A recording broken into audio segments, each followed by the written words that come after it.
இன்னைக்கு நம்ம பார்க்க போறது ஜியாங் சங் கிரியேட்டிவ்ல இருக்கிற எபிசோட் 2 தான் இந்த வீடியோல பார்க்க போறோம். வாங்க நம்ம டேரக்டா வீடியோக்குள்ள போயிடலாம்.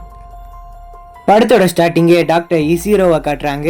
நம்ம சஜிமோட்டோ ஒரு ஓவியர், இங்க வேலைக்காக டாக்டர் இசீரோ கூட்டிருப்பாரு.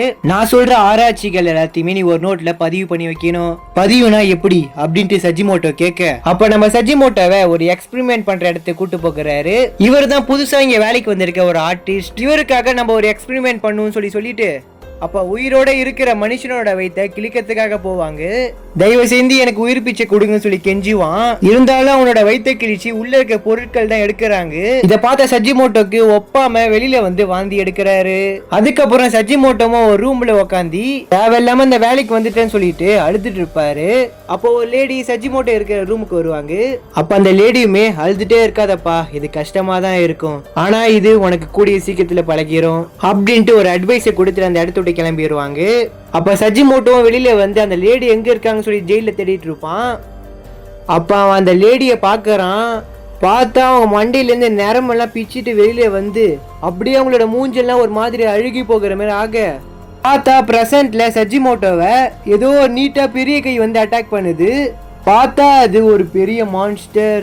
ஆக்சுவலா இந்த மான்ஸ்டர் வேற யாரும் இல்ல, நம்ம சஜிமோட்டோவுக்கு அட்வைஸ் கொடுத்தாங்கல்ல அவங்க தான். அது மட்டும் இல்லாம அவங்க யூனோட அம்மா.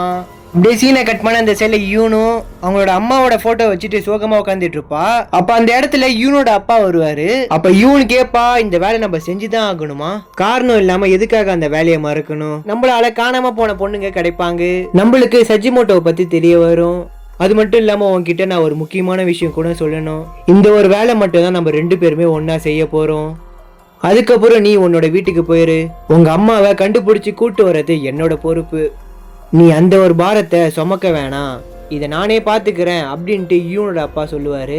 இங்க யூனு அங்க இருக்க செடியை பாப்பா. அப்ப நம்ம ஹீரோ சொன்னதான் அவளுக்கு ஞாபகம் வந்திருக்கும், சக்குரா மலர்கள் விழுற வரைக்கும். அப்படியே இந்த சைட்ல டேசங்கோ மிஸ்டர் நோவல் கிட்ட அவங்களால இந்த ஒரு வேலையை செய்ய முடியும்னு சொல்லி நினைக்கிறீங்களா? எனக்கு தெரிஞ்ச வரைக்கும் அவங்க சொன்னதில்ல அனுபவம் இருக்கிற மாதிரி தான் தெரியுது அப்படின்ற மாதிரி சொல்லுவாங்க.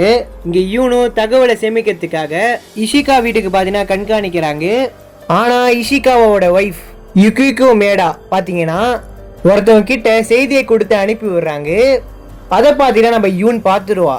பார்த்துட்டு அவனை ஃபாலோ பண்ணிட்டே போய் எப்படியும் அவனோட வீடை பார்த்தீங்கன்னா கண்டுபிடிச்சிடுறா. அடுத்த நாள் லியோ நம்ம டேசன் கிட்ட பேசிட்டு வர்றாரு. அவன் போசாங்கல போன எல்லா இடத்துக்குமே நான் போயிட்டேன், ஆனா ஒரு தடையும் கூட கிடைக்கல. கடைசி நாள்ல அவளை யாரும் பார்க்கலன்றாங்க. எங்க தான் போய் தொலைஞ்சான்னு தெரியல அப்படின்ற பேசிட்டு வந்துட்டு இருக்க பின்னாடியே ஒரு கார் இவங்களை ஃபாலோ பண்ணிட்டே வரும். அப்ப லியோ இவங்க நம்மள கண்காணிக்கிறாங்கன்னு சொல்லி தெரியுது. கண்டுக்காத மாதிரி நடிக்கலான்னு பார்த்தா கூட அதுக்கும் மனசு வர மாட்டேங்குது. அப்பன்னு பார்த்து ஹவுஸ் ஆஃப் கோல்டன் ட்ரெஷர் ஆண்ட ஒரு கூட்டம் பாத்தீங்கன்னா அந்த இடத்துல நிக்குது. அப்ப உள்ள ஒரு சின்ன பையனை போட்டு அடிச்சிட்டு இருப்பாங்க. அதான் அவ்வளவு காசு கொடுத்து வாங்கியிருப்பான் போல. இந்த பொருளை கம்மியான காசுக்கு தான் எடுத்துக்க முடியும்னு சொல்லி அந்த பையன் சொல்லுவான். அதுக்காக தான் அந்த பையனை போட்டு அடிக்கிறாங்க.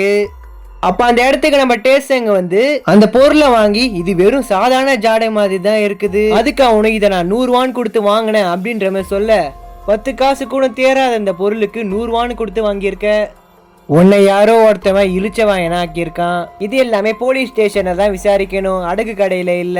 மரியாதையா இந்த இடத்துட்டு காலி பண்ணு அப்படின்ற மாதிரி சொல்ல, அதுக்கு சிவப்பு சட்டையும் நீ இஷிகா விஷயத்துல ரொம்பவே மாட்டிட்டு இருக்க போல. எனக்கு தெரிஞ்ச வரைக்கும் நீ ஹவுஸ் ஆஃப் கோல்டன் ட்ரெஷரை கொஞ்ச நாள் இழக்க போறது சொல்லி நினைக்கிறேன். இதை நான் சொல்லல, மக்கள் எல்லாம் அப்படிதான் பேசிட்டு இருக்காங்க. நீ இப்ப இந்த இடத்த விட்டு கிளம்பலன்னா உனக்கு அவ்வளவுதான் சொல்லி நம்ம ஹீரோ சொல்லுவான். அதுக்கு அந்த சிவப்பு சட்டையும் எடுத்துட்டு வந்த ஜாடியை போட்டு உடைச்சி அவங்க கூட வந்த எல்லாருமே ஸ்குவாட் எடுக்க ஆரம்பிச்சிடுறாங்க.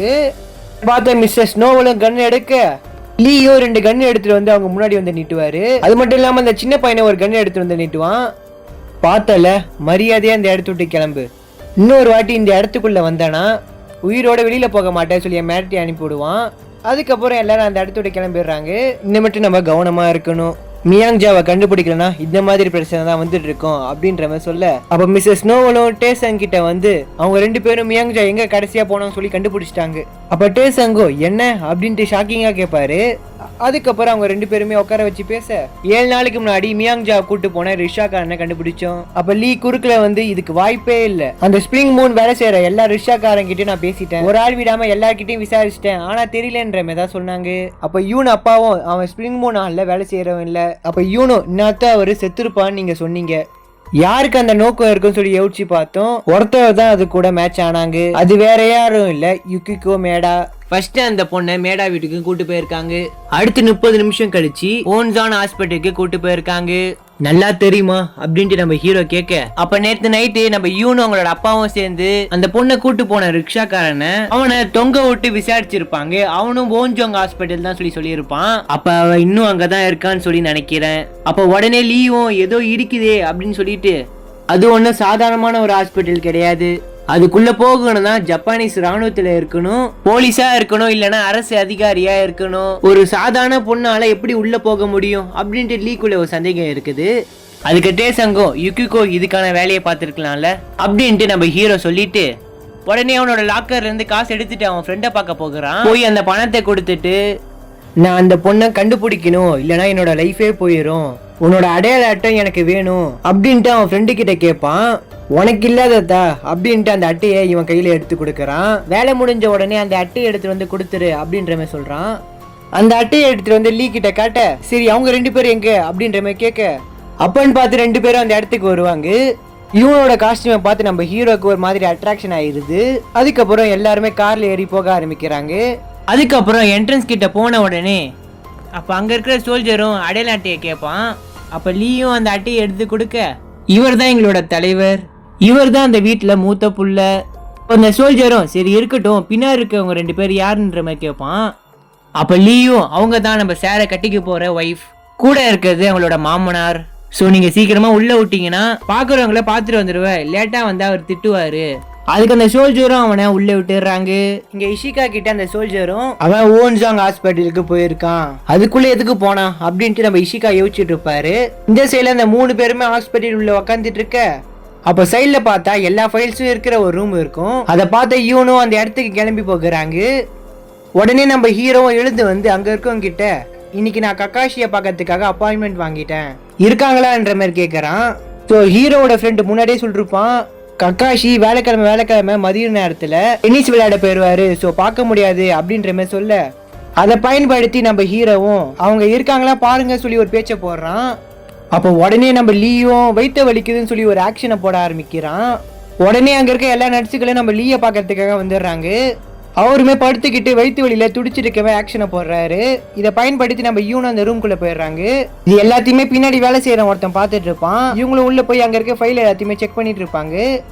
உடனே லீயும் என்னால வயிற்று வலியை தாங்க முடியல, எதா பண்ணுங்கன்னு சொல்லி கத்திட்டு கிடப்பான். இங்க யூனும் அங்க இருக்க எல்லா இன்ஃபர்மேஷனும் கலெக்ட் பண்ணிட்டு இருக்க, அப்ப வெளியில வேலை செய்யறவன் உள்ள வந்துடுவான். உங்களுக்கு என்ன வேணும், தேவையில்லாம எதுக்கு இந்த ரூமுக்கு வந்திருக்கீங்க, நான் வழி தவறி வந்துட்டேன் போல அப்படின்ற மாதிரி யூன் பேசிட்டு இருக்க, உடனே பின்னாடி இருந்து கத்தி எடுக்கிறா. அப்பன்னு பார்த்து யூனோட அப்பாவும் அந்த இடத்துக்கு வந்துடுவாரு. கண்ணை தலைக்கு நேரம் வச்சுட்டு மிரட்டிட்டு இருப்பாரு. உடனே அந்த கண்ணை பார்த்து, நீங்க மஞ்சூரியால இருந்து வரீங்களா அப்படின்ட்டு அவன் நெஞ்சு மேல கைய வைப்பான். இங்க லீயும் வழியில துடிச்சிட்டு இருக்கவே நடிக்க, அப்பன்னு பார்த்து டாக்டர் பெரிய ஊசியா தூக்கிட்டு வந்துடுறாரு. இதை போட்டா கொஞ்ச நேரத்துக்கு வெளியே தாக்கு பிடிக்கலாம் அப்படின்ற மாதிரி சொல்ல, பார்த்த உடனே நம்ம லீக்கு ரொம்பவே பயமாயிருது.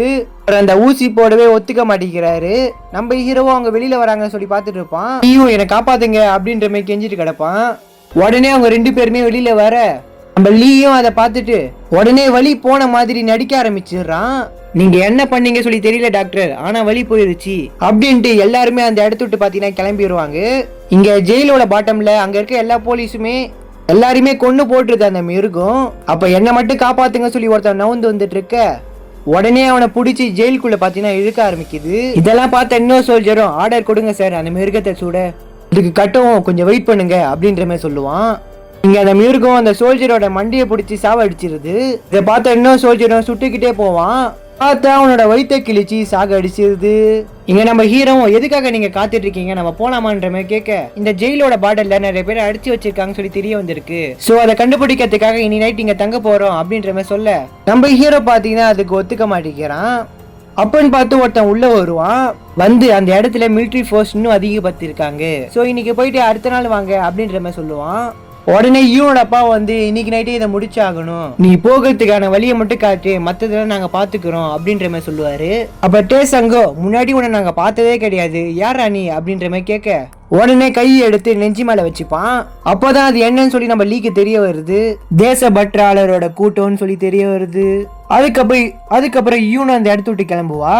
போய் தான் ஆகணுமா அப்படின்ற மாதிரி நம்ம ஹீரோ கேட்க, அந்த சக்குரா மலர்கள் சீக்கிரமா பூக்கும் சொல்லி கேள்விப்பட்டிருக்கேன், அதுக்குள்ள வேலையை முடிச்சு ஆகணும் அப்படின்ற மாதிரி சொல்லுவா. நீ போய் சஜிமோட்டோவை கண்டுபிடி அப்படின்னு சொல்லி அனுப்பி விட்டுருவான். உடனே அந்த இடத்துல அலாரம் அடிக்க ஆரம்பிக்க, அப்பாயின்மெண்ட் வாங்கின எல்லாரும் இந்த இடத்த விட்டு போங்க அப்படின்னு சொல்லிட்டு அங்க இருக்க எல்லாருமே அந்த இடத்த விட்டு அனுப்பி விட்டுருவாங்க. கூடவே அங்க இருக்க எல்லா கேட்டுமே இழுத்து மூடிடுறாங்க.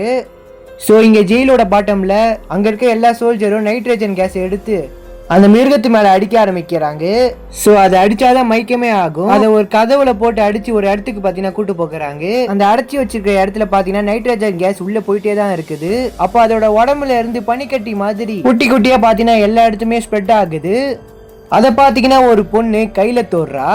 அப்ப அங்க இருக்கவங்க எல்லாருமே அந்த குட்டி குட்டியா இருக்க பனிக்கட்டியை தள்ளி விட்டுட்டு இருக்காங்க. அப்போ ஒரு பொண்ணு மட்டும் அது கிட்ட இந்த விலைக்கு மூலையில போய் உட்காந்துப்பா. ஆக்சுவலா அந்த ஒரு பொண்ணு பிரெக்னெண்டா இருக்கிறா. ஸ்ப்ரெட் ஆன பனிக்கட்டியை தொட்டவங்க எல்லாருமே உடனே கையெல்லாம் ஒரு மாதிரி அழுகி போக ஆரம்பிக்குது. மூஞ்சி உடம்பு எல்லாமே ஒரு மாதிரி அழுகி போகுது. எல்லாருமே வழியில பாத்தீங்கன்னா துடிச்சிட்டு கிடக்குறாங்க. பார்த்தா கொஞ்ச நேரத்துல அங்க இருக்கவங்க எல்லாருமே வழியில துடிச்சு இறந்தே போயிடுறாங்க. ஸோ இந்த சைட்ல யூனோட சேர்த்து 3 பேரு மாடி மேல நின்று சோல்ஜர்ஸ் எல்லாத்தையுமே கண்காணிச்சிட்டு இருக்காங்க. இப்போ யூனோ தனியா ஒரு இடத்துக்கு போய் பாட்டம்ல இருக்க ஜெயிலுக்குள்ள என்ன பண்றாங்க சொல்லி கண்காணிக்க போகிறா. யூனோ வச்சுக்கிற பைனாகுலர்ல பார்த்தா அங்க இருக்க எல்லா மக்களுமே தூக்கிட்டு வந்து பொத்து பொத்துன்னு வெளியில போடுறாங்க. இதை பார்த்து நம்ம யூனுக்கு அதிர்ச்சி ஆயிருது. இந்த சைடுல டேசங்கோ ஏதோ ஒரு விஷயத்த பத்தி யோசிச்சுட்டு இருப்பான். அப்போ நோவல் வந்து எதை பத்தி யோசிச்சுட்டு இருக்கீங்க அப்படின்ற மாதிரி கேட்க, இஷிகாவா என்ன சொல்றாருன்னா, நான் அவங்கள கண்டுபிடிக்கலனா என்னோட கோல்டன் ட்ரெஷரை அழிச்சிடுவேன்ற மாதிரி சொல்றான். அது மட்டும் இல்லாம என்ன போருக்கு அனுப்பி விட்டுருவானா. அதெல்லாம் ஒண்ணு எனக்கு இப்ப பெருசா தெரியல.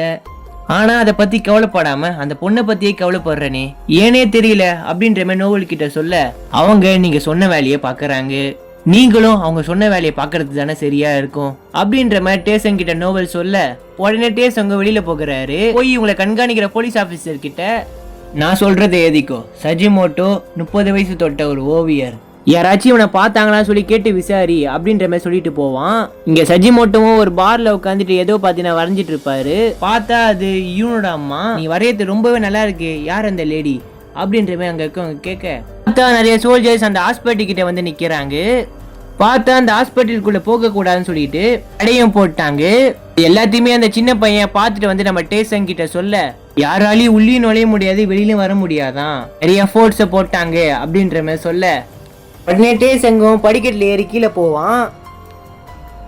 அப்போ ஆஸ்பத்திரியில காப்பாத்துற நர்ஸு நம்ம ஹீரோவை பார்க்கறதுக்காக ஹவுஸ் ஆஃப் கோல்டன் ட்ரெஷருக்கு வந்திருப்பாங்க. நீங்க எதுக்கு இங்க வந்திருக்கீங்க அப்படின்ற மாதிரி நம்ம ஹீரோ கேட்க, அப்ப துணியில ஏதோ எழுதி அனுப்பிட்டு இருப்பாங்க. அதை எடுத்து வந்து நம்ம ஹீரோ கிட்ட கொடுக்கறா. இதை கொடுத்தவங்க இன்னும் உயிரோட இருக்காங்களா அப்படின்ற மாதிரி நம்ம ஹீரோ கேட்க, அவங்க உள்ளதான் மாட்டிட்டு இருக்காங்க, அந்த ஹாஸ்பிட்டல் மூலத்துக்குள்ளேயே நான் வெளியில வந்துட்டேன், அங்க என்னதான் பாத்தீங்க அப்படின்ற மாதிரி கேட்க, அங்க நிறைய பொண்ணுங்களை சாவடிச்சு வெளியில தூக்கி போட்டாங்க, அதை தான் நான் பார்த்தேன், ஸோ வெளியில வர்றது ரொம்பவே கஷ்டம் அப்படின்ற மாதிரி அந்த பொண்ணு சொல்லிட்டு போவா. உடனே நம்ம ஹீரோ அந்த பொண்ணை காப்பாத்துறதுக்காக உள்ள போக பார்ப்பான். அதோட எபிசோட் 2 முடியுது.